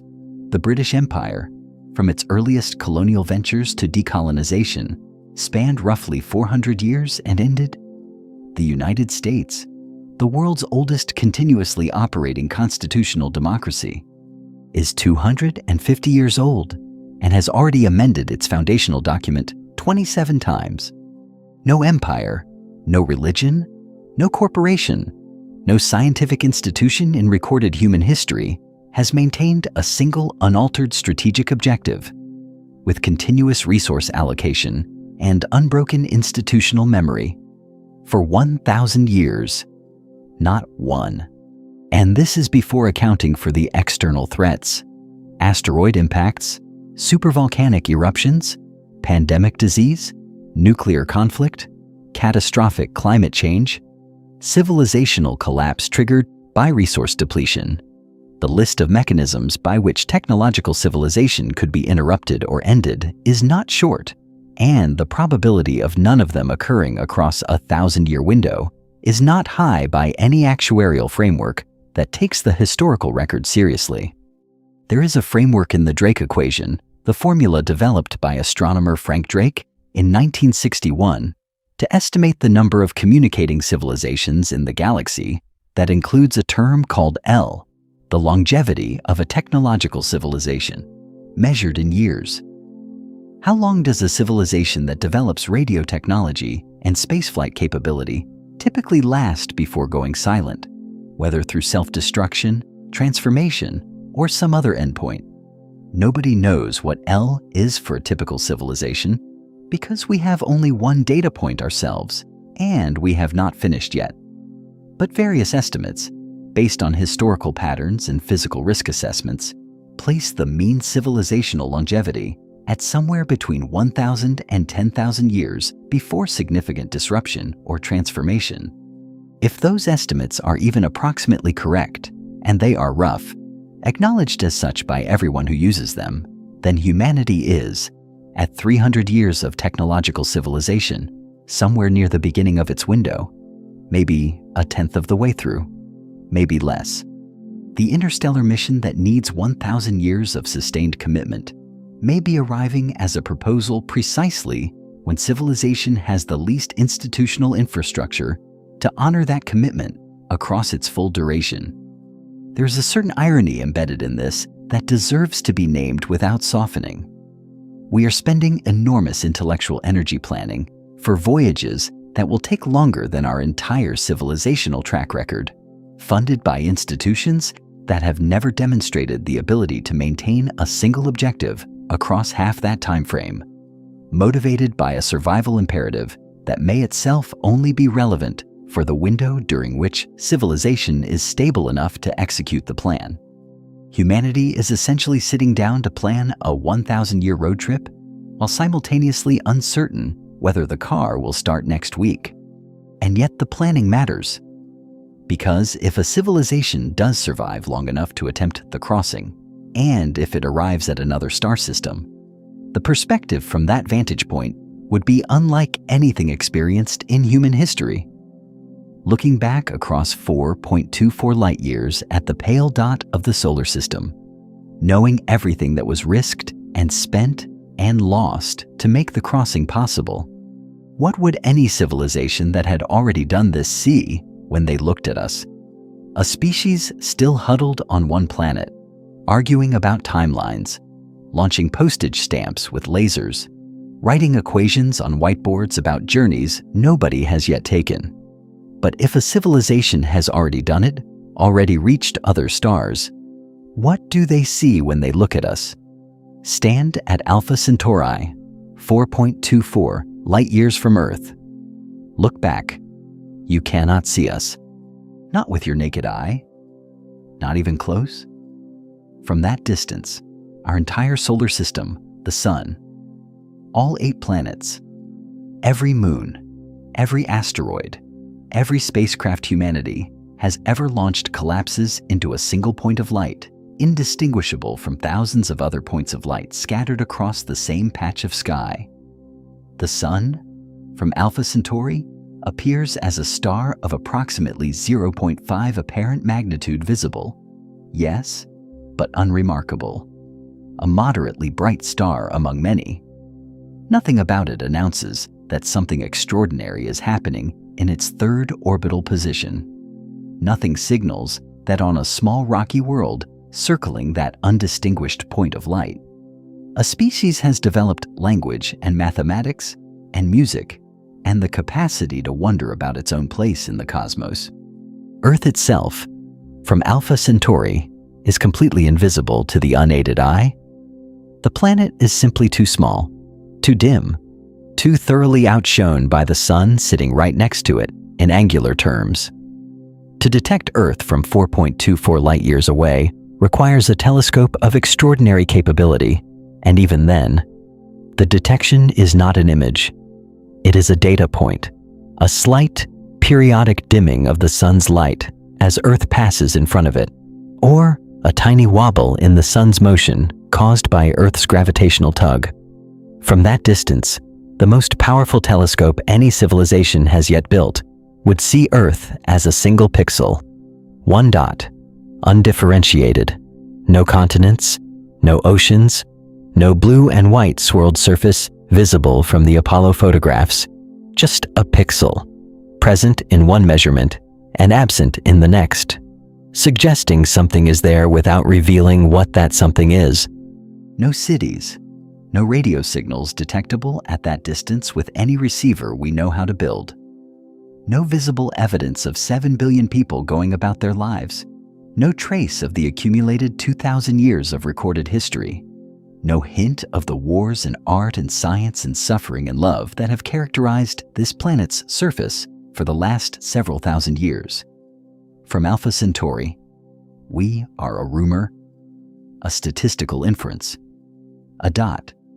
But here is where the geometry of light introduces something stranger than the invisibility. Any observer at Alpha Centauri looking toward Earth right now is not seeing Earth as it is today. They are seeing light that departed Earth 4.24 years ago. The image of our planet currently arriving at Alpha Centauri, the photons that have been traveling through interstellar space and are just now reaching that star system, left Earth in the year 2020. An observer there is watching a world from 2020. Whatever is happening on Earth today, whatever decisions are being made, whatever events are unfolding at this moment, none of that information has arrived yet. It is still in transit, traveling outward at the speed of light, and will not reach Alpha Centauri for another 4 years. The present tense does not exist across interstellar distances. There is only the past, arriving on schedule, 4 years late. Now look up at the night sky and hold that thought. Every star you have ever seen is not where it currently is. Every star you have ever pointed at is not as it currently exists. The light reaching your eyes from any given star departed that star years ago, decades ago, centuries ago, millennia ago, depending on how far away it is. When you look at the night sky, you are not looking at the universe as it is. You are looking at a layered archaeological record, a composite image assembled from light that left its sources at vastly different times, all of it arriving at your eye simultaneously, all of it representing a different moment in the past. Sirius, the brightest star in the night sky, is approximately 8.6 light-years away. The light you see from Sirius tonight left that star roughly 8.6 years ago. Betelgeuse, the distinctive red star in Orion's shoulder, sits approximately 700 light-years from Earth, so the light arriving now departed Betelgeuse 700 years ago, around the time of the Black Death in medieval Europe. Deneb, another prominent star, may be as far as 2,400 light-years away, meaning the light you see from it tonight left before the fall of Rome. Every star in the night sky is a message from the past. Every point of light is a time capsule, sealed at the moment of departure and opened only upon arrival at your retina. So here is the question that should shift something in how you experience the night sky from this point forward. Right now, tonight, when you look up, are you seeing the present or the past? The answer is unambiguous. You are seeing the past, exclusively, without exception. Not a version of the past, not an approximation, the literal, actual past, preserved in light and delivered to you across years and centuries and millennia of travel through empty space. The night sky is not a window into the present universe. It is the most expansive history archive ever assembled, and every time you look at it, you are reading documents written at wildly different points in cosmic time, all arriving at once. The star that looks brightest tonight might have exploded last year. You will not know for however many light-years separate you from it. It will continue to appear intact, stable, and luminous in your sky for years or centuries after it has ceased to exist. Because the light from its death has not yet reached you. You could be looking at the ghost of a star right now and have no way of knowing. Distance and time, in astronomy, are not separate quantities. They are the same measurement expressed in different units. And if space is literally a time machine, then the real distance between stars is not space at all. It is time. A light year is taught in school as a unit of distance. That framing is accurate, but incomplete. It is a unit of distance measured by time. The distance light travels in 1 year, which means every light year you look outward into space is also 1 year you look backward into the past. The two quantities cannot be separated. They are not parallel measurements of the same journey. They are the same thing. Look 1 light year out, you see 1 year into the past. Look 4.24 light years to Alpha Centauri, you see 4.24 years into the past. Look 100 light years to a distant star cluster, you see 100 years into the past. To a time before the first commercial radio broadcast, before the first powered airplane flight, before penicillin was discovered. Look 2,000 light-years to a star in the galactic plane. You see the Roman Empire still standing, Jesus of Nazareth still alive, the Library of Alexandria still intact. Every distance in astronomy is simultaneously a timestamp. The Andromeda Galaxy, the nearest major galaxy to the Milky Way, visible to the naked eye on dark nights as a faint smudge in the constellation, Andromeda sits approximately 2.5 million light-years from Earth. The light arriving from Andromeda tonight departed 2.5 million years ago. Not 2.5 million years before humans built cities. 2.5 million years before anatomically modern humans existed at all. The species walking the African savanna when that light left Andromeda was Homo erectus, earlier members of our genus.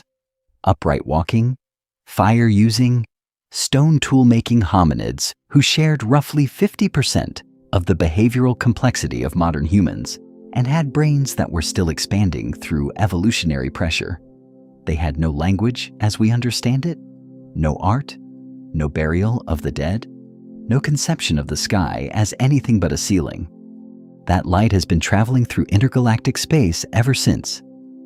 Through the entire rise and fall of every human civilization, through the entirety of recorded history, through every war, every scientific revolution, every technological leap our species has produced, and it arrives tonight at your eye, carrying information about a galaxy as it existed before your entire ancestral line had developed the capacity to look up and ask what it was. Some of the stars you see tonight no longer exist. Stars are not immortal.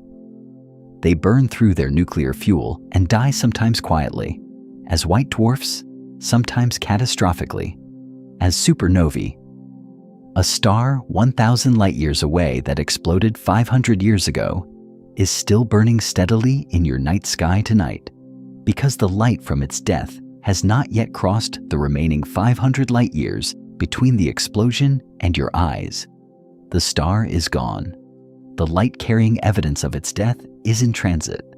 You are looking at a corpse lit by its own memory. There is no way to tell which stars in the night sky are currently alive and which are ghosts. The sky does not label them. They all look equally present, equally luminous, equally real, because as far as your eyes are concerned, they are all arriving simultaneously. The physics of light propagation does not distinguish between photons from living stars and photons from dead ones. They travel at the same speed, obey the same laws, and arrive without annotation. Now consider what this means at the far extreme of cosmic distance. In 1995, the Hubble Space Telescope performed one of the most consequential observations in the history of astronomy. Astronomers pointed the telescope at a region of sky near the handle of the Big Dipper, a patch of darkness that appeared completely empty to any previous instrument, containing no known stars, no known galaxies, seemingly nothing. They held the exposure open for 10 consecutive days, collecting every photon that arrived from that direction. The resulting image, the Hubble Deep Field, revealed approximately 10,000 galaxies packed into a patch of sky roughly 1/30th the apparent diameter of the full moon. A region of sky that fit behind a grain of sand held at arm's length, apparently empty, actually containing 10,000 entire galaxies, each one a structure of hundreds of billions of stars, each one at a distance measured in billions of light-years from Earth. The most distant galaxies in the Hubble Deep Field emitted the light we captured approximately 13 billion years ago. The universe itself is approximately 13.8 billion years old. While we're seeing, in that single image, galaxies as they existed when the universe was less than 1 billion years old infant galaxies, in the earliest stages of their formation, their light having traveled for 13 billion years before landing on a camera orbiting a small planet around an unremarkable star that did not yet exist when the photons began their journey. And now the question that changes the scale of everything discussed so far: Imagine an observer, any observer, hypothetical, wherever you like, positioned beside a star 65 million light-years from Earth. Not 65 million miles, 65 million light-years. That observer has a telescope of whatever power you care to give them. They point it at Earth. What do they see? Not cities, not humans, not the civilizations that rose and fell across the last 10,000 years. They see dinosaurs. 65 million years ago, the Cretaceous period was ending. The asteroid that would trigger the mass extinction event had not yet arrived. Tyrannosaurus rex was alive. Triceratops was alive. The shallow inland sea that once divided North America was still present. Flowering plants were relatively new evolutionary developments. Small warm-blooded mammals were hiding in the underbrush, waiting for an opportunity that had not yet come. The light carrying the image of that world, the light that recorded the last days of the dinosaurs as they actually occurred, departed Earth 65 million years ago and is right now, at this moment, arriving at a star 65 million light-years away. If anyone is there to receive it, they are watching the dinosaurs in something that functions, from their perspective, exactly like live television, not as history, as current events. Everything that has happened since the extinction, the rise of mammals, the emergence of primates, the development of Homo sapiens, the entirety of human civilization, every war and painting and equation and act of love in all of recorded history, none of that has reached them yet. It is all still in transit, traveling outward at the speed of light, scheduled to arrive over the next 65 million years in a slow-motion broadcast of everything we have ever been. Distance is time. Time is distance.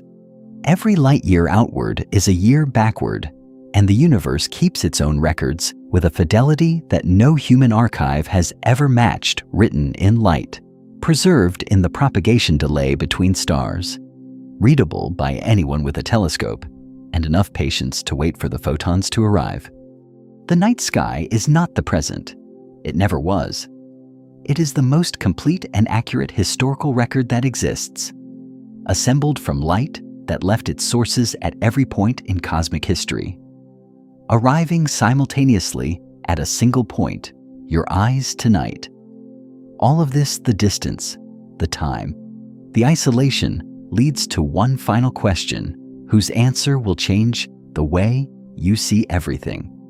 There is an argument for interstellar travel that has nothing to do with curiosity, nothing to do with resources, nothing to do with the romance of exploration.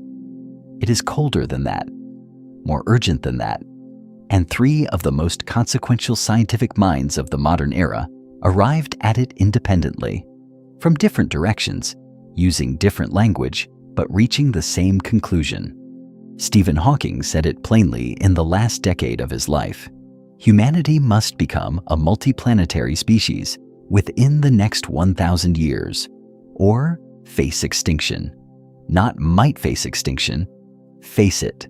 He treated the probability of catastrophic civilizational collapse on a single planet timescale not as a remote possibility, but as a near certainty given enough time. Carl Sagan, decades earlier, framed it with characteristic clarity. All civilizations are either spacefaring or extinct. There is no stable third option. A species that remains confined to one world is a species whose entire existence, every memory, every achievement, every accumulated understanding rests on the continued survival of a single point in space. Elon Musk has built the commercial rationale for an entire aerospace company around this same premise. Earth is not a safe long-term address, and the rent is eventually coming due in a currency no insurance policy covers.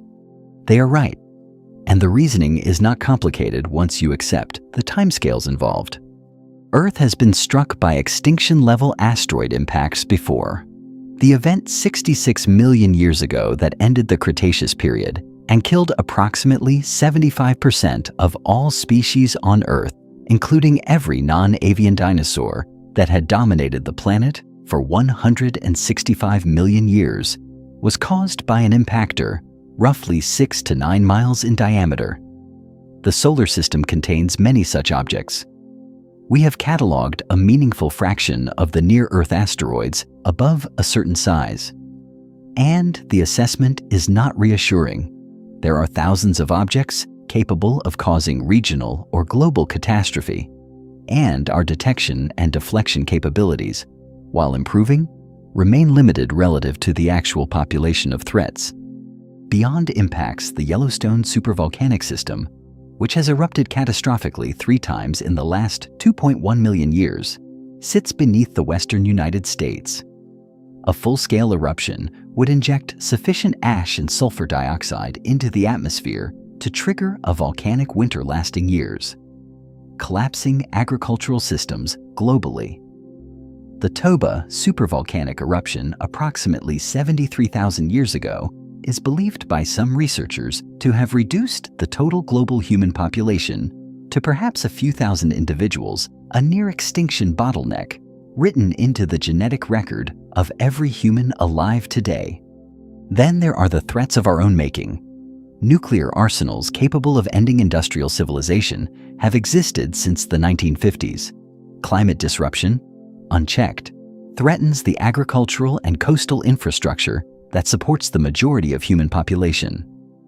Engineered pandemics, artificial intelligence misalignment, societal collapse cascades, the list of mechanisms by which technological civilization could be catastrophically interrupted grows alongside the technology itself.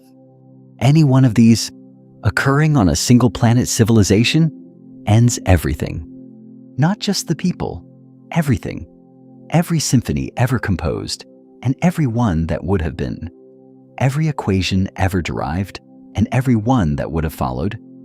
Every story told by every culture across every language that ever developed on this planet. Every instance of love between 2 human beings. Every act of courage. Every moment of beauty, all of it. If it exists only here, is permanently erased the moment Earth becomes uninhabitable. The universe does not keep a backup. There is no copy stored elsewhere. There is no recovery from total planetary loss. This is the existential argument for reaching other stars. Not adventure, not resources, preservation. The interstellar imperative is fundamentally an argument about memory, about whether the accumulated record of what it has meant to be human deserves to exist in more than one place. But here is what nobody says in the press conferences and the TED Talks and the funding announcements. Even if we reach Alpha Centauri, even if a generation ship completes the crossing, even if Proxima b is terraformed across 5,000 years into something livable, even if a second branch of human civilization takes root around a different star, we will have covered 4.24 light-years of a galaxy that is 100,000 light-years across, containing between 200 billion and 400 billion stars. 4.24 out of 100,000? Our nearest star represents roughly 0.004% of the diameter of just our galaxy. In terms of the volume of stellar systems within the Milky Way, reaching Alpha Centauri moves us from occupying approximately 0.00001% of our galaxy's star systems to occupying approximately 0.00002%. We will have doubled our interstellar presence and still be invisible at galactic scale. And the Milky Way is one galaxy among an estimated 2 trillion in the observable universe. The observable universe. The part we can see, the sphere of space from which light has had time to reach us since the Big Bang. Not the whole thing, not even necessarily most of it. 2 trillion galaxies, each containing hundreds of billions of stars, each star potentially hosting planets. Alpha Centauri, in that context, is not a destination. It is a proof of concept. It is the first rung of a ladder whose top cannot be seen and may not exist within any timescale relevant to any civilization that has ever existed. So, here is the question that cuts beneath all the engineering and all the philosophy to something more personal. If the entirety of human history, every civilization, every war, every scientific revolution, every work of art, every act of love from the first human relationship to whatever is happening on Earth right now, if all of that fits inside a span of time that is, by cosmic measurement, shorter than a single frame in a film running at the age of the universe, does that make you feel small? Or does it make you feel something more like wonder that it happened at all? That in a universe this vast, this old, this indifferent to the concerns of any particular arrangement of atoms, something somewhere developed the capacity to ask the question. There is no wrong answer. But the question itself reveals something important about why we look at the stars in the first place. You thought Alpha Centauri was the final answer. But wait, there is something about the universe that not even Alpha Centauri prepares you for. Everything in this story, the basketball in Los Angeles, the 42 trillion kilometers, the 73,000 years for Voyager, the radiation and the dust and the psychological collapse and the 8-year communication round trip, the tidally locked planet bathed in stellar flares, the generation ships, the laser-propelled postage stamps, the 1 millimeter gap in a continent-sized galaxy, the 2 trillion galaxy observable universe. All of it has been building toward a picture of interstellar distance as the central obstacle between humanity and the cosmos. That picture is accurate, but it is incomplete. And the incompleteness is the part that should genuinely unsettle you. Here is the first reveal. The universe is not static. It is not a fixed stage on which stars and galaxies sit waiting to be visited. It is expanding, growing in every direction simultaneously, with every point in space moving away from every other point. Not because objects are moving through space, but because space itself is stretching. Edwin Hubble confirmed this observationally in 1929.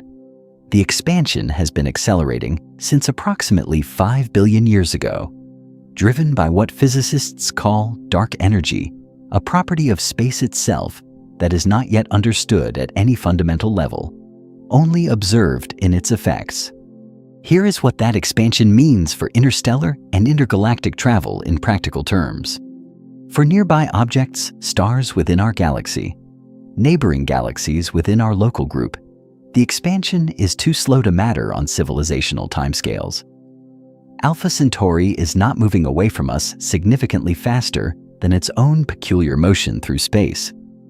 The Milky Way and Andromeda are actually approaching each other, scheduled to merge in approximately 4.5 billion years. Within the local group of galaxies, gravity dominates over expansion. But beyond a certain distance, the Hubble radius, currently approximately 14 billion light-years from Earth, the expansion of space is moving distant regions away from us faster than the speed of light. Not because those regions are traveling through space at superluminal speeds. Nothing travels through space faster than light.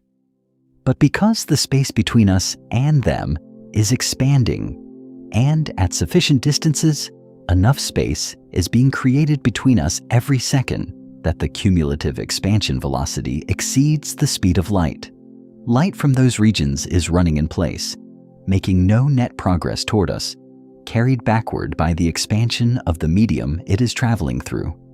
This means those regions are permanently, irreversibly beyond our reach, not beyond our reach today, waiting for better technology, not beyond our reach until we solve the propulsion problem, beyond our reach in a way that no conceivable technology can address.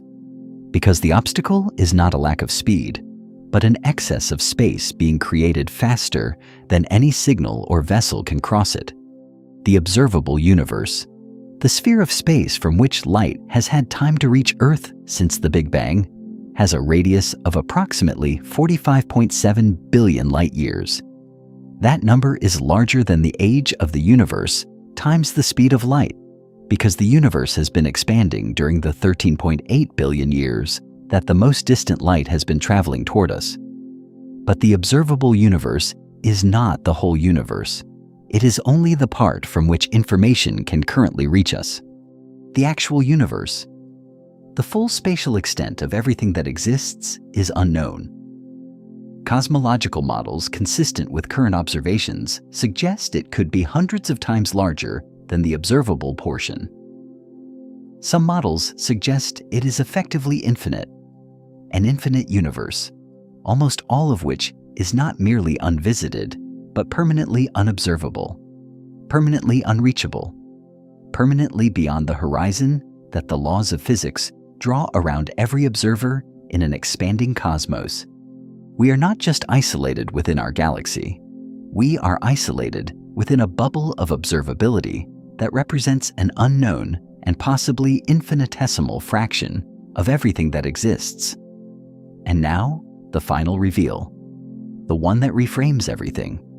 Everything discussed in this story, the Milky Way, with its 200 to 400 billion stars, the local group of galaxies, the observable universe with its 2 trillion galaxies, all of this exists within what physicists call our universe. One universe, the one defined by our Big Bang, our physical constants, our laws of nature, our particular values of the speed of light and gravity and electromagnetism that make stars, planets, chemistry, and biology possible in the ways we recognize. There is a class of cosmological theories, not fringe speculation, but serious mathematically grounded frameworks developed by physicists at leading research institutions that propose our universe is not the only one. The multiverse hypothesis, in its various forms, suggests that the Big Bang that created our universe may have been one of many such events, each producing a separate universe with its own spatial extent, its own timeline, its own physical constants, potentially set at different values than ours. In some versions of the multiverse, those other universes have values of physical constants that do not permit stars to form at all. No sustained nuclear fusion, no stable atomic structures, no chemistry, no biology, nothing recognizable as the universe we inhabit. In others, the constants might be set differently enough that entirely different forms of structure emerge, forms that bear no resemblance to stars or galaxies or any category we have developed to describe the cosmos. Those universes, if they exist, are not merely far away in the way that distant galaxies are far away. They are not separated from us by distance in any meaningful sense. They are causally disconnected from our space-time entirely, not behind a horizon that better technology might eventually cross, but in a regime of reality that exists outside the framework within which our physics operates. There is no path from here to there, not because the path is long, but because the concept of a path may not apply. We have spent this entire story grappling with 4.24 light-years, the distance to the nearest star, a distance that breaks every human intuition, requires energy equivalent to a century of national power production, takes our fastest spacecraft 73,000 years, and would consume multiple human generations of sacrifice to cross with anything carrying biological passengers. 4.24 light-years to the nearest star, 100,000 light-years across our galaxy, 45.7 billion light-years to the edge of the observable universe. An unknown multiplier beyond that to the true extent of space, and possibly, according to frameworks that physicists take seriously enough to publish in peer-reviewed journals, an uncountable number of entirely separate universes existing outside any spatial relationship with our own. Alpha Centauri is 4.24 light-years away. It is the nearest thing to us in the cosmos. It is as close as any star gets. It is the first step on a journey whose scale makes the first step seem, by the time you understand the full picture, almost comically, heartbreakingly small. Humanity is a 300-year-old technological civilization on a single planet, orbiting one star among 200 to 400 billion in one galaxy, among 2 trillion, within one universe among an unknown number, separated from its nearest stellar neighbor by a distance that would take its best spacecraft 73,000 years to cross. That is where we are. That is who we are. That is the honest accounting of our position in the cosmos as best as science has been able to determine it. And we are still asking the questions, still building the telescopes, still writing the equations, still launching the probes, still dreaming, with apparently incurable persistence, about reaching that basketball in Los Angeles. Perhaps the question was never really when we would get there. Perhaps the question, the one the universe has been posing to us across every light year of distance and every billion years of cosmic time, is something quieter than that, something more patient, something that has been waiting since the first human looked up at a night sky and felt, for reasons they could not yet articulate, that those lights were somehow important. Maybe the question is not when we will get there. Maybe it is, does the universe have enough patience to wait for us to grow up?